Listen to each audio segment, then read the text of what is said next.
can you protect yourself from these type of exploits? We're going to take a look at Cisco Panoptica, Cisco Application Cloud Security. It's also another name for the product. Let's take a quick look at a demo of how we can use this tool to protect ourselves from these types of threats.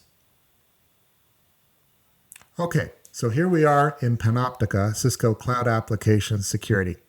Instead of the dashboard, we're now going to dive into API security, and from there we can see that we can get information about the security of our internal APIs, the subset of those which are externally exposed, third-party APIs that we may be connecting to, as well as in our CI/CD pipelines, various API calls there. So let's take a look at, first of all, internal APIs. We can see the overall security posture of all the internal APIs that we're developing.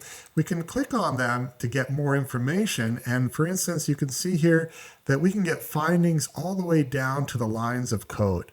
So very similar to what we were discussing, a missing security scheme is the first and the most critical finding that came to the top of the list.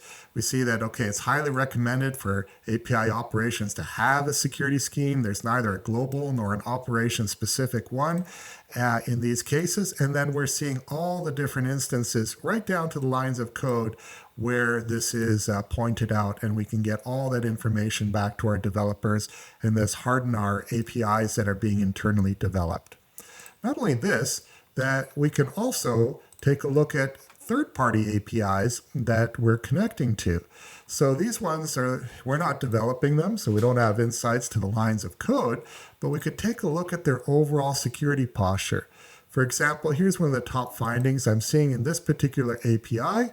They're using actually a deprecated version of transport layer security.